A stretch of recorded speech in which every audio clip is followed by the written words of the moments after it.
네, 할렐루야. 오늘 하나님께서 저에게 주신 말씀은 예레미야 33장입니다.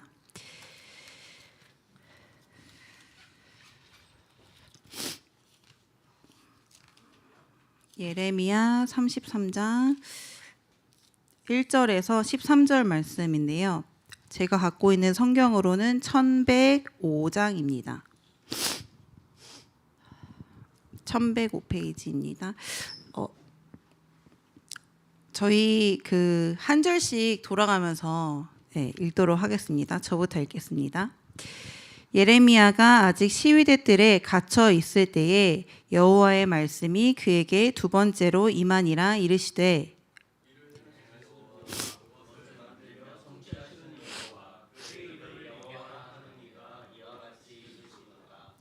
너는 내게 부르짖으라. 내가 내게 응답하겠고 내가 알지 못하는 크고 은밀한 일을 내게 보이리라.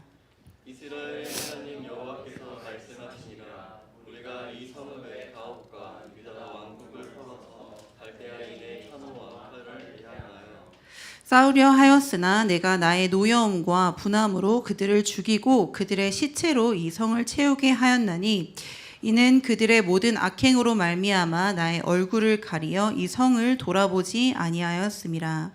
그러나 보라, 내가 이 성읍을 치료하며 고쳐받게 하고 평안과 진실이 풍성함을 그들에게 나타낼 것이며 내가 유다의 포로와 이스라엘의 포로를 돌아오게 하여 그들을 처음과 같이 세울 것이며 내가 그들을 내게 범하는 모든 죄악에서 정하게 하며 그들이 내게 범하며 행하는 모든 죄악을 생각할 것이라. 이 성읍이 세계 열방 앞에서 나의 기쁜 이름이 될 것이며 찬송과 영광이 될 것이요 그들은 내가 이 백성에게 베푼 모든 복을 들을 것이요 내가 이 성읍에 베푼 모든 복과 모든 평안으로 말미암아 두려워하며 떨리라. 여호와께서 이와 같이 말씀하시니라. 너희가 가리켜와 가리기를 황폐하여 사람도 없고 짐승도 없다 하던 여기 곧 황폐하여 사람도 없고 주민도 없고 짐승도 없던 유다 성읍들과 예루살렘 거리에서 기뻐하는 소리, 신랑의 소리, 신부의 소리와 및 만군의 여호와께 감사하라. 여호와는 선하시니 그 인자하심이 영원하다 하는 소리와 여호와의 성전에 감사제를 드리는 자들의 소리가 다시 들리리니 이는 내가 이 땅에 포로를 돌려보내어 지난 날처럼 되게 할 것임이라. 여호와의 말씀이니라.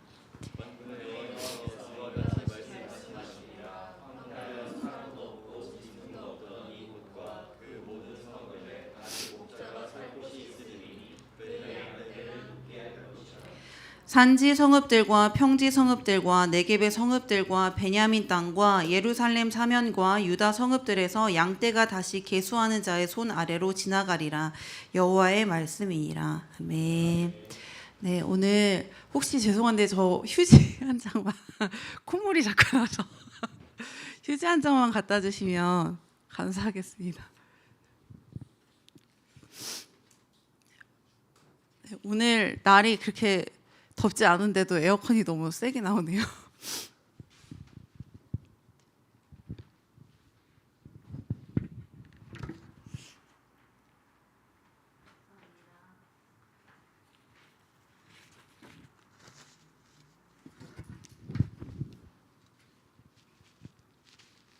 네, 제가 기도하고 말씀 함께 나누도록 하겠습니다. 할렐루야. 사랑하는 주님 감사합니다. 하나님, 우리가 찬양으로 고백한 것과 같이 하나님, 우리는 우리의 마음과 힘을 의지할 수 없습니다. 오직 주님의 진리만을 붙들고 진리만을 의지할 수밖에 없는 나약한 존재임을 주님 앞에 고백하며 나아갑니다. 하나님, 이 시간 정말 주님의 은혜를 구합니다.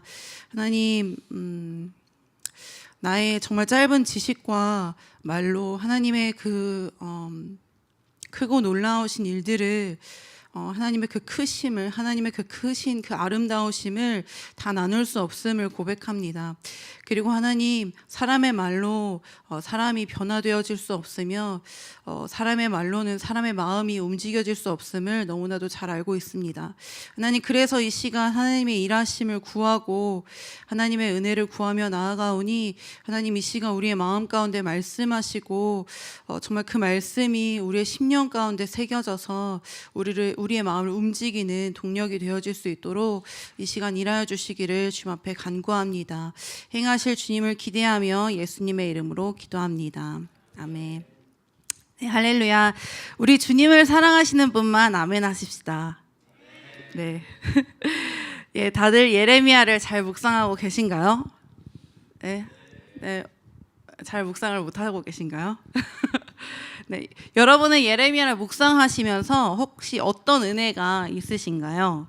오늘 우리가 읽은 이 예레미야 33장의 말씀은 참 잘 알려진 말씀이죠. 특히 2절과 3절의 말씀은 여러분이 기도와 관련돼서 많은 설교를 들어보셨을 거라 생각이 되어집니다.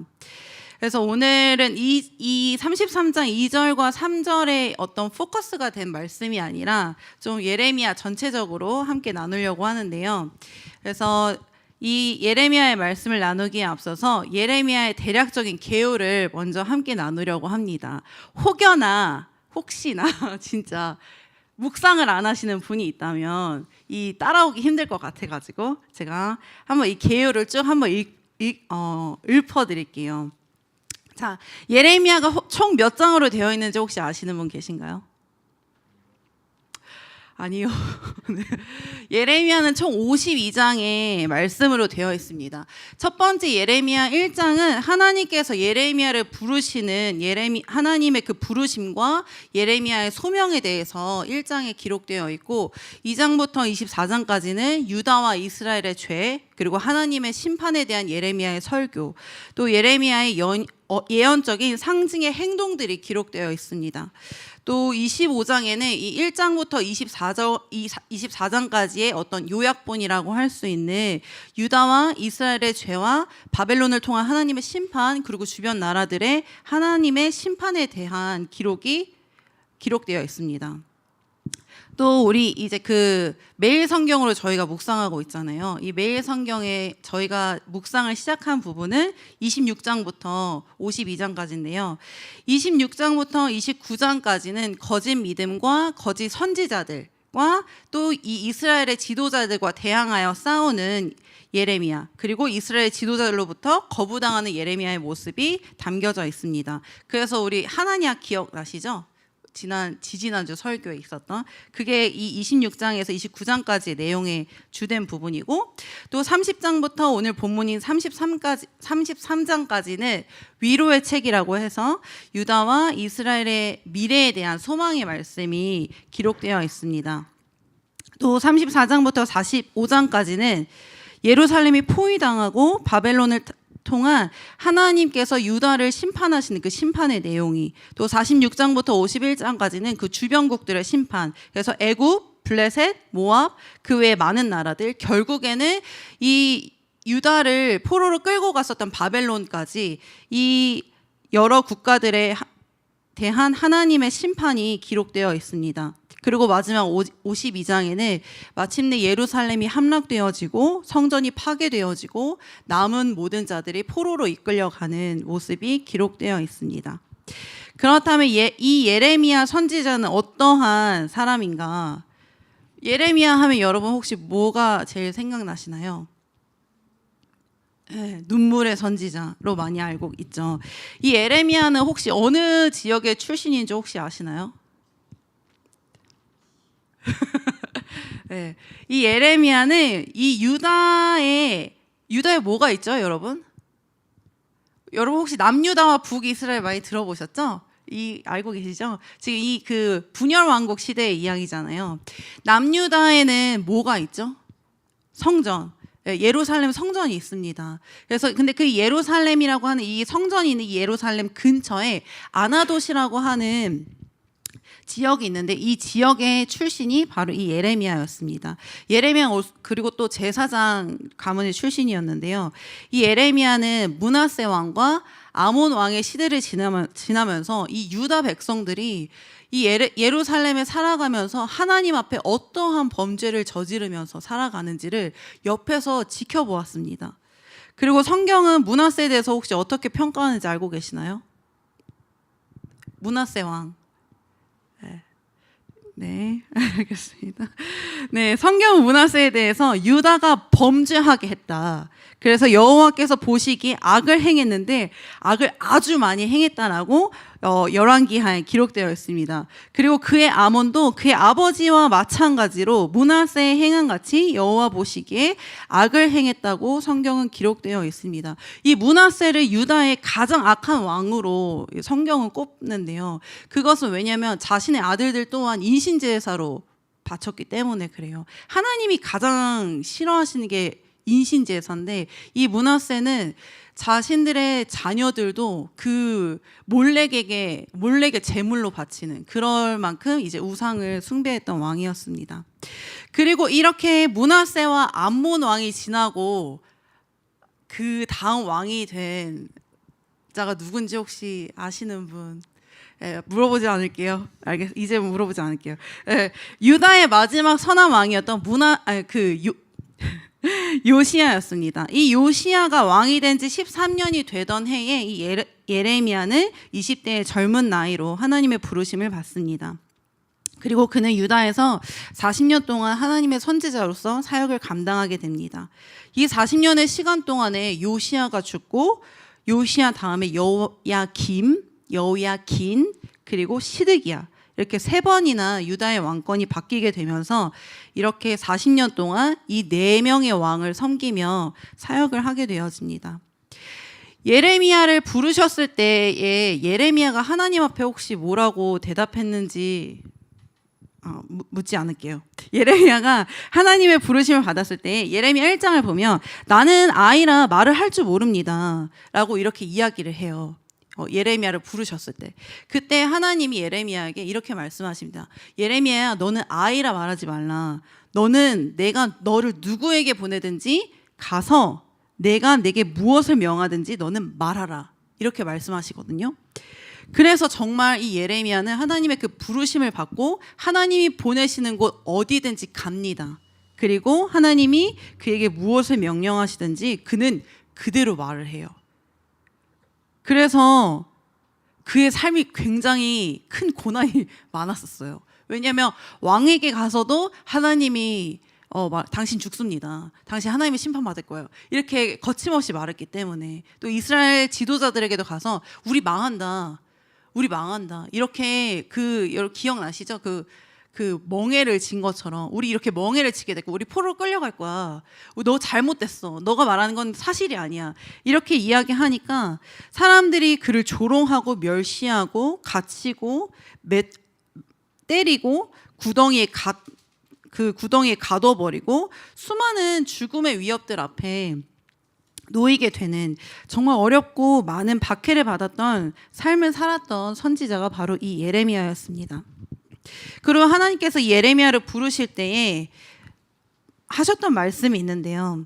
1장에 보면 보라 내가 오늘 너를 여러 나라와 여러 왕국 위에 세워 내가 그것들을 뽑고 파괴하며 파멸하고 넘어뜨리며 건설하고 심게 하였느니라. 이렇게 말씀하시거든요. 하나님이 예레미야를 부르신 목적이 여러 나라와 여러 왕국 위에 세워서 그것들을 뽑고 파괴하고 파멸하고 넘어뜨리고 건설하고 심게 하기 위해 그를 불렀다고 말씀하셨어요. 근데 그 말씀하신 그대로 하나님은 진짜 예레미야를 통해서 뽑고 파괴되어져야 할 유다의 죄에 대해서 이스라엘의 죄에 대해서 말씀하시고 그 결과로 반드시 파멸되어지고 넘어져야 하는 유다와 이스라엘뿐만 아닌 주변 국가들에 대한 심판까지도 선포하게 하십니다. 그리고 마침내 이스라엘 안에 새롭게 다시 건설되어지고 다시 심게 되어질 하나님 나라에 대한 소망과 회복에 대해서도 선포하게 하십니다. 그렇게 예레미야는 정말 하나님의 말씀 그대로 죄와 심판 그리고 회복, 즉 복음의 메시지를 유다 백성들에게 전합니다. 여러분, 예수님이 이 땅에 오셨을 때 뭐에 대해서 혹시 선포하셨는지 아시는 분 계신가요? 예수님이 이 땅에 오셨을 때 예수님도 세 가지에 대해서 말씀하셨거든요. 죄에 대하여, 하나님의 심판에 대하여, 하나님의 나라에 대하여. 그래서 예레미야를 보면은 예레미야 삶은 참 예수님의 삶과 많이 닮아 있음을 보게 되어집니다. 자, 그래서 다시 예레미야 말씀을 돌아가면 이 52장에 걸치는 이 예레미야의 말씀을 한 가지 주제로 요약할 수가 있어요. 그것은 바로 언약입니다. 예레미야의 모든 말씀의 시작은 언약. 하나님과 이스라엘 사이에 이 언약으로부터 시작되어져 있고 그 언약의 불이행으로 따라오는 결과가 이 예레미야 52장에 걸쳐 있습니다. 그래서 예레미야의 말씀을 이해하기 위해서는 신명기에 있는 모세의 설교를 먼저 살펴보아야 하는데요. 모세가 신명기 자신의 설교에서 강조했던 것은 딱 하나였습니다. 뭐였을까요? 신명기의 강조점. 네, 맞아요. 마음인데 다시 바로 이제 쉐마예요. 쉐마. 쉐마 혹시 뭔지 아시는 분 계시나요? 쉐마. 네, 그 이스라엘, 지금도 이스라엘 백성들, 그 유대인들이 그 쉐마라고 하는 그 하나의 말씀이 있어요. 신명기 6장 5절 말씀인데 혹시 뭔지 아시는 분 계신가요? 여기 없어요. 여기는 신명기 30장만 있어요. 6장 5절 말씀. 신명기 6장 5절 말씀. 너는 마음을 다하고 뜻을 다하고 힘을 다하여 내 여호와 하나님을 사랑하라. 이게 바로 그 쉐마거든요. 그래서 이 모세가 이스라엘 백성들에 강조했던 것은 바로 이 하나 쉐마였습니다. 마음을 다해 여호와를 사랑하는 것. 그래서 신명기 30장의 말씀을 보면 모세는 계속해서 마음에 대해 이야기합니다. 제가 보면 성찬이가 보기 편하게 노란 색깔에 조금 큰 글씨로 이렇게 해놨어요. 그죠? 마음을 다하고 이렇게 마음을 돌이켜라. 마음에 할례를 행하고 마음을 다해 하나님을 사랑하고 마음을 다해 여호와께 돌아와라. 혹은 너의 마음을 돌이켜서 하나님을 떠나면 너는 저주를 받을 거다 라고 이렇게 이야기합니다.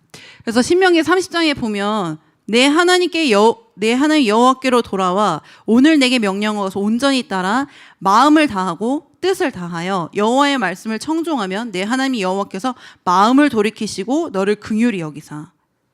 또 그 뒤에 보면 여호와께서 내 마음과 내 자손의 마음에 할례를 베푸사 너로 마음을 다하며 뜻을 다하여 내 여호와 하나님을 사랑하게 하사 너로 생명을 얻게 하시며 너는 돌아와 다시 여호와의 말씀을 청종하고 내가 오늘 내게 명령하는 그 모든 명령을 행할 것이라. 또 그 뒤에 내 마음을 다하며 뜻을 다하여 여호와 내 하나님께 돌아오면 또 그 뒤에 16장에서 그 뒤에 보면 16장에서 18절에도 보면 내가 오늘 내게 명령하여 내 하나님 여호와를 사랑하고 그 모든 길로 행하며 그의 명령과 규례와 법도를 지키라 하는 것이라. 내가 만일 마음을 돌이켜 듣지 아니하고 유혹을 받아 다른 신들에게 절하고 그를 섬기면 너희가 반드시 망할 것이라. 내가 생명과 사망과 복과 저주를 내 앞에 두었은즉 너와 내 자손이 살기 위하여 생명을 택하고 내 하나님 여호와를 사랑하고 그의 말씀을 청종하며 또 그를 의지하라. 그는 내 생명이시오. 그리고 신명기 28장에 보면 저주받는 길, 저주에 대해서 이야기하거든요. 그러면서 이렇게 이야기해요. 네가 만약에 여호와를 떠났을 경우에 어떠한 일이 일어나는가? 여호와께서 내 적군 앞에서 너를 패하게 하시리니 내가 그들을 치러 한 길로 나가서 그들 앞에서 7길로 도망할 것이며 내가 또 땅의 모든 나라 중에 흩어지고 내 시체가 공중의 모든 새와 땅의 짐승들의 밥이 될 것이나 그것들을 쫓아줄 자가 없을 것이며 또 28장 64에서 64절에 여호와께서 너를 땅 이 끝에서 저 끝까지 만민 중에 흩으시리니 내가 그곳에서 너와 내 조상들이 알지 못하던 목석 우상을 섬길 것이라. 그 여러 민족 중에서 내가 평안함을 얻지 못하며 내 발바닥에 쉴 곳도 얻지 못하고 여호와께서 거기에서 내 마음을 떨게 하고 눈을 쇠하게 하고 정신을 산란하게 하시리니 내 생명이 위험에 처하고 주여를 두려워하며 내 생명을 확신할 수 없을 것이라. 그러면서 받을 저주에 대해서 이렇게 이야기합니다. 이렇게 우리가 보았던 이 신명기 말씀을 보면 마치 예레미야서와 짝을 이루는 것처럼 볼 수 있습니다. 신명기의 불순종으로 인한 저주와 순종으로 인한 복에 대한 말씀이 예레미야에서 실제로 이루어지고 있음을 우리는 볼 수 있기 때문입니다. 그래서 모세는 신명기 28장과 30장에서 이스라엘 백성들이 마음을 돌이켜 하나님의 말씀을 듣지 아니하고 유혹을 받아 다른 신들에게 절하며 우상을 숭배할 경우에 어떻게 될 건지 이렇게 기록해 놓은 거예요. 근데 여러분, 그게 진짜 일어나는 거예요. 너희는 반드시 망할 거라고, 전쟁에서 패하게 될 거라고, 도망하게 되고 흩어지게 되고 생명의 위험에 노출되어 생명을 확신할 수 없는 두려움 가운데 살아가게 될 것이라고, 포로로 끌려가게 될 것이라고 이미 경고했어요. 그리고 근데 너희가 만일 진짜 마음을 다해서 하나님을 사랑하고 마음과 뜻을 다해서 하나님께 돌아온다면 하나님께서 너희를 회복하실 거야. 너희를 다시 세워주실 거야. 라는 이것까지도 모세가 이미 이야기를 한 거예요. 근데 이것이 바로 예레미야 30장과 33장의 기반이 되어지는 말씀입니다. 그래서 예레미야는 이 하나님과 이스라엘 사이의 이 언약을 깨뜨림으로 인해 이스라엘이 마땅히 받아야 하는 죄에 대해서, 이 언약의 저주에 대해서 이야기합니다. 그래서 유다와 이스라엘이 어떻게 하나님 앞에 범죄했는지, 그들의 죄가 무엇인지 낱낱이 아주 조목조목 이야기하며 예레미야가 마치 하나님 편에서의 기소검사가 된 것처럼 하나님 대신 이스라엘을 기소하는 것 같은 그림을 우리는 볼 수 있습니다. 이렇게 창조주 되신 이스라엘 구원자, 그들의 아버지, 그들의 남편들 하나님을 떠나서 우상을 숭배하며 다른 신을 따라갔고, 그리고 그들은 하나님께서 여러 선지자를 통해서 회개해라, 너 잘못됐다, 나에게 돌아오라, 이렇게 회개를 촉구함에도 불구하고 회개하기를 거부하고 싫어합니다. 그리고 성전을 더럽히며 온갖 음행을 행하고 하나님의 율법을 어기고 서로를 압제하는 이런 이스라엘과 유다를 예레미야는 고발합니다. 그렇게 죄와 이 심판에 대한 예레미야의 메시지와 실제 하나님의 심판이 집행되어지면서 결국 예루살렘의 포위와 함락이 이루어지는 그 그림을 우리는 이제 앞으로도 계속 보게 될 거예요. 그래서 여러분, 제가 이야기했던 그 예레미야의 개요가 잘 기억이 나십니까? 이 30장과 33장 바로 앞에는 이스라엘의 그 죄에 대하여, 유다의 죄에 대하여 예레미야가 기소하고, 그리고 그들이 받을 심판에 대한 경고들이 있습니다. 그리고 이 바로 30장과 33장 바로 뒤에는 실제 심판이 집행되어지는 거예요. 이 이스라엘과 유다와 주변 국가들에 대한 심판이.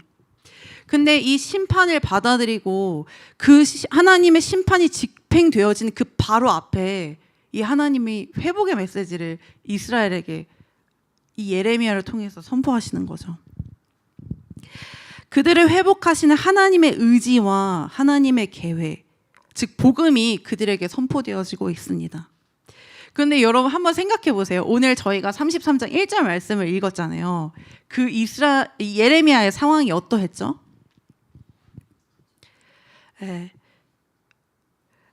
이 말씀을 하나님으로부터 예레미야가 받았을 그 당시에 이 예레미야가 실제로 바라보는 그 현실은 자신은 예루살렘의 성 안에 갇혀있는 신세였습니다. 그리고 예루살렘은 이미 바벨론에 의해서 포위되어 있는 상황이었습니다. 누가 보아도 수세에 밀리고 성전 바깥에는 시체가 널브러져 있고 이미 유다 땅은 황폐해져 버렸고 전쟁의 폐색이 짙은 상황에서 유다 사람들은 극도의 불안과 절망 가운데 떨고 있었습니다. 그런데 그때 하나님께서 예레미야에게 이 예루살렘에 대한 회복과 구원을 약속하시는 거예요. 여러분 같으면 어떠실 것 같아요? 과연 그 약속이 믿어질 수 있을까? 내 눈앞에는 정말 성벽이 무너져 있고 시체가 널브러져 있고 나는 지금 당장 이 성 안에 갇혀 있는 상황에서 아무리 보아도 다시는 생명이 소생할 수 있을 것 같은 희망이 보이지 않는 그 현실 속에서 하나님이 예레미야에게 다시 목자가 양떼를 누일 것이며 다시 양들을 계수할 수 있는 푸른 초원이 있는 양들이 쉴 만한 그런 푸른 초원이 있는 그 예루살렘을 내가 회복할 거야 라고 말씀하시는 그 말씀인 거예요. 이미 우상 숭배 때문에 망해가고 있는 이미 망해버린 이 이스라엘을 향해서 하나님이 다시 이 소고를 치며 이 사람들이 하나님을 기뻐하고 하나님을 예배하는 참으로 예배하는 거리마다 정말 하나님의 선하십니다. 하나님 인자하십니다. 그 인자함이 영원합니다. 라고 하는 진정한 예배가 회복되는 그 회복을 내가 이룰 거라고 이 상황에서 말씀하시는 거예요. 여러분 과연 여러분 같으면 믿을 수 있으시겠어요? 저는 잘 못 믿었을 것 같아요.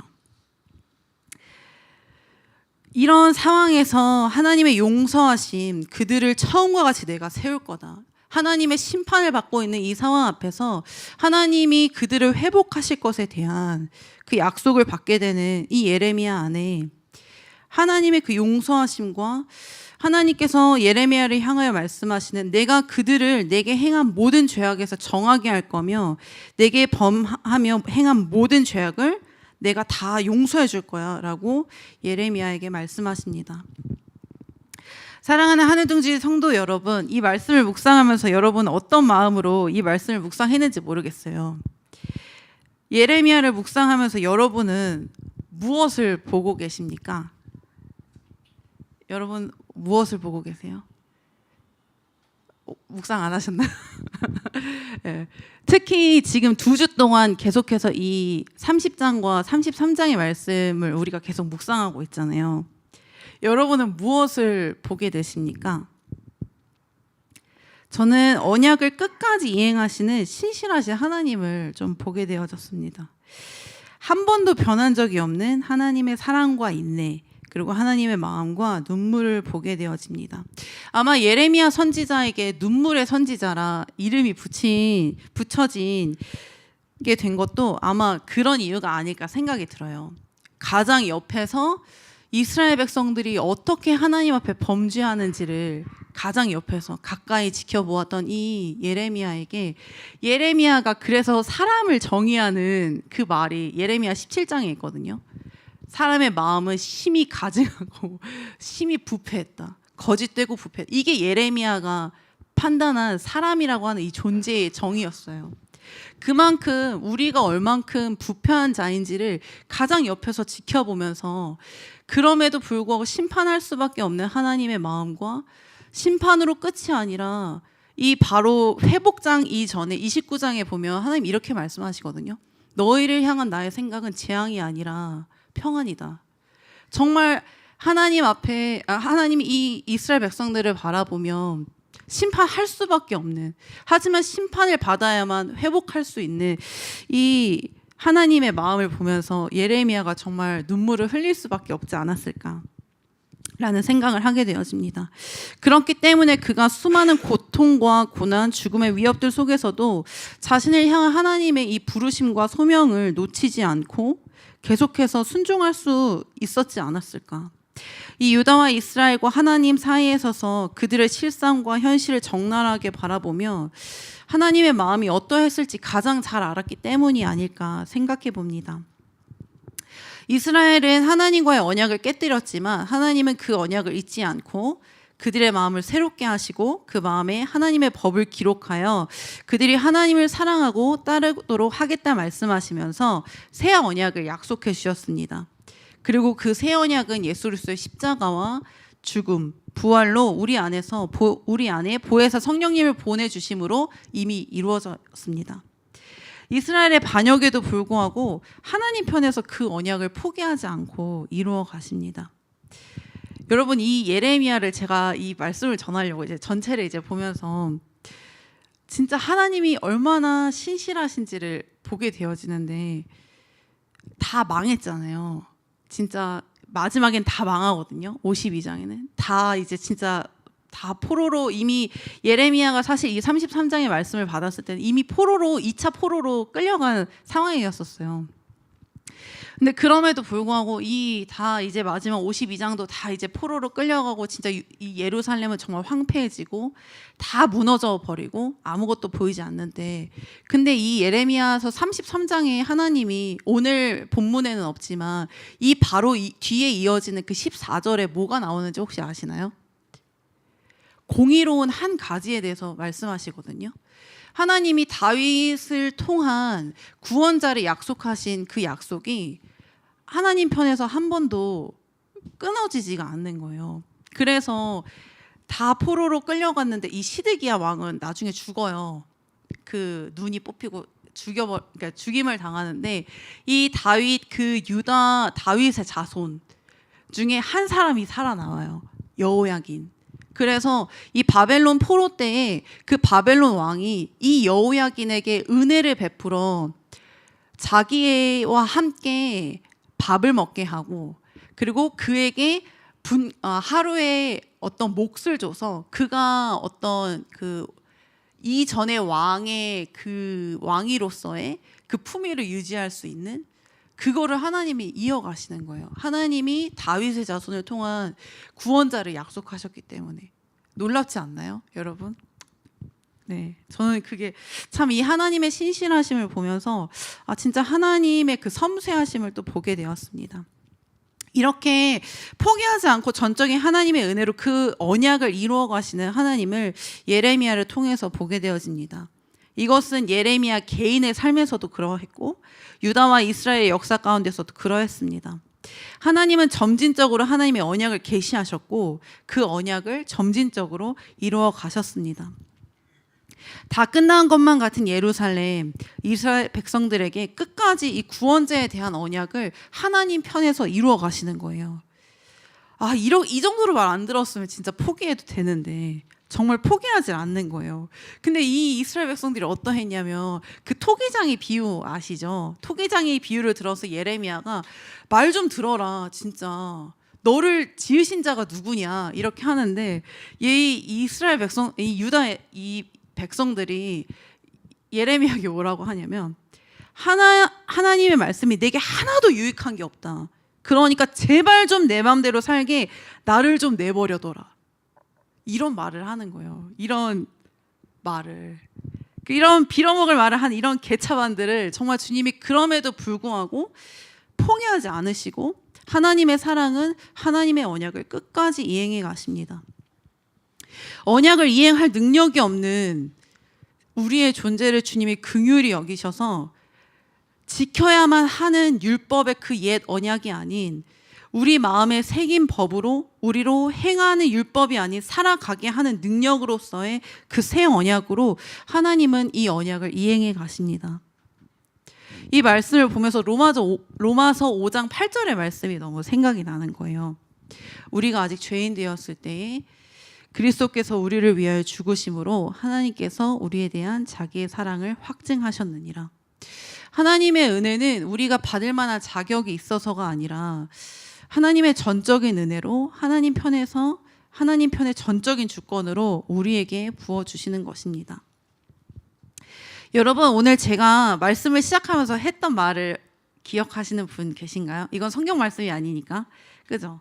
네. 제가 뭐라고 했죠? 제일 먼저 이 설교를 시작하면서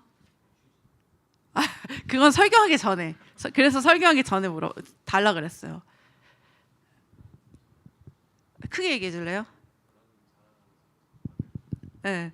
제가 오늘 말씀을 시작하면서 제가 이렇게 얘기했습니다. 우리 주님을 사랑하시는 분만 아멘 하십시다. 다 대부분 아멘 하셨어요. 그죠? 김용희 선교사님이 항상 말씀을 시작할 때 이 말로 설교를 시작하십니다. 우리 주님을 사랑하시는 분만 아멘 하십시다.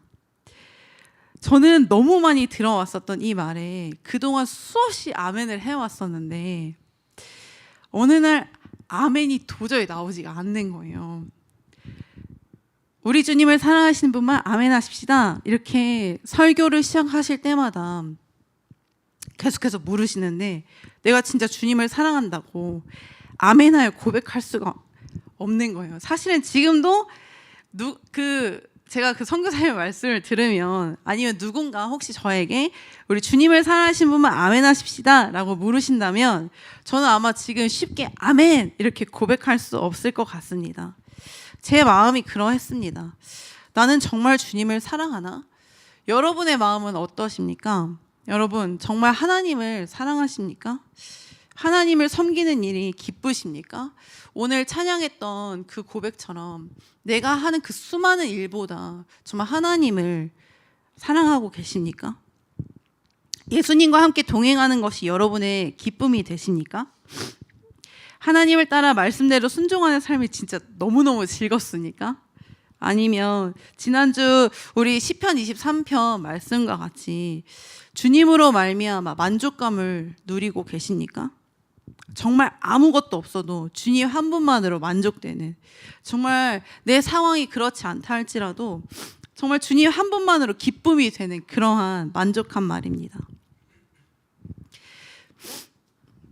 콧물이 자꾸 나네요.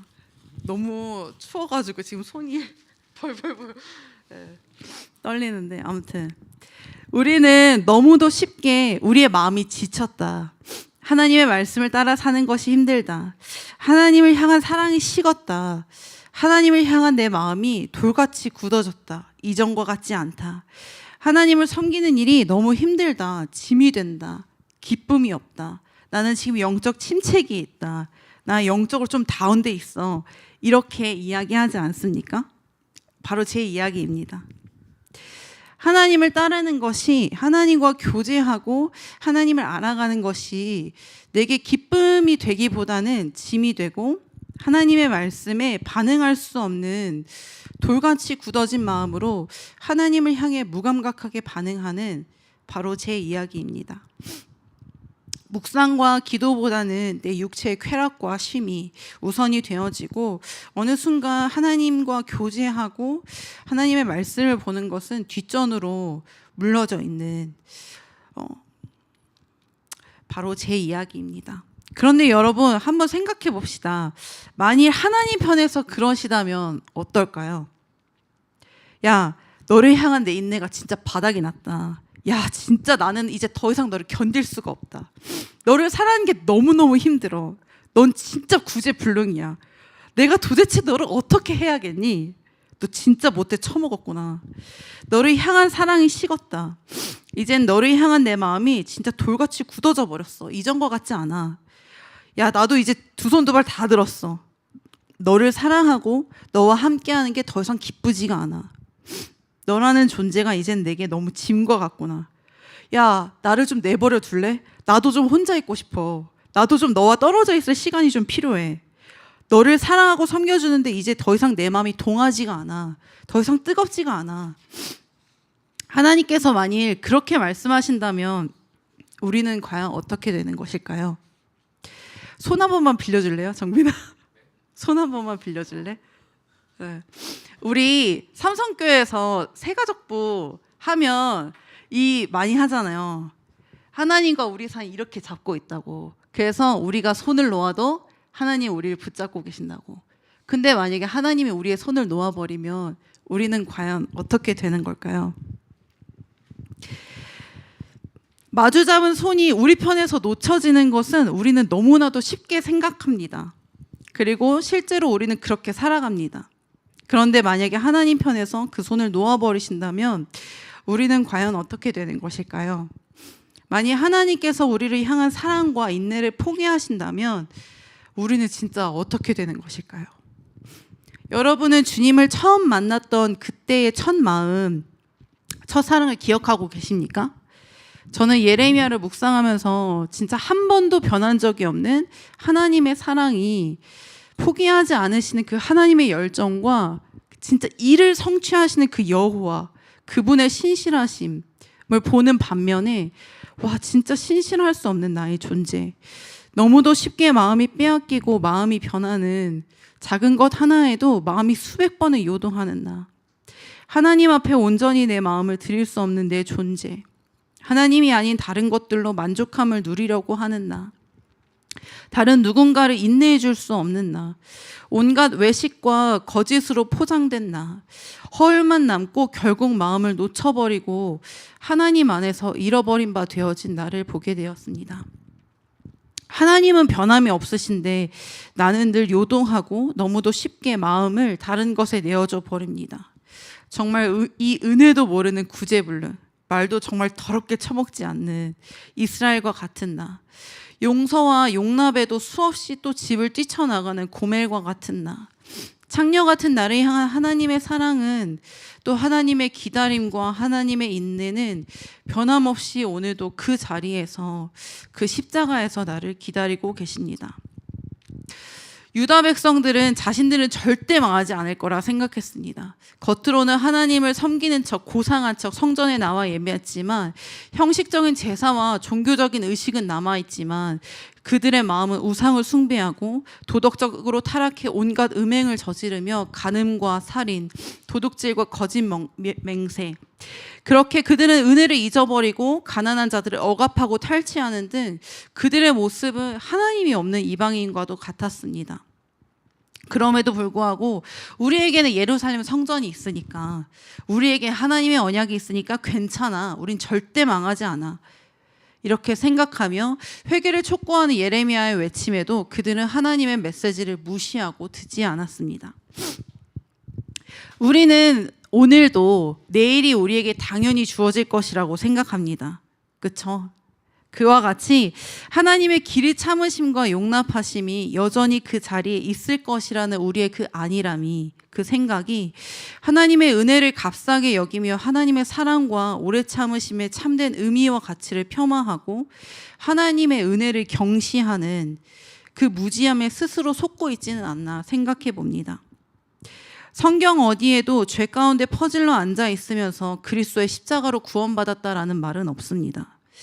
마음을 다해 돌이키지 않으면 마음으로 다해 돌이키지 않으면서 하나님의 은혜로 구원을 받았다는 성경의 구절은 어디에도 없습니다.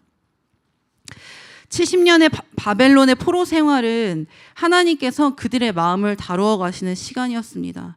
그들이 오직 하나님만을 바라고 마음을 다해 하나님께 돌아올 수 있도록 하나님은 그들의 마음을 다루셨습니다.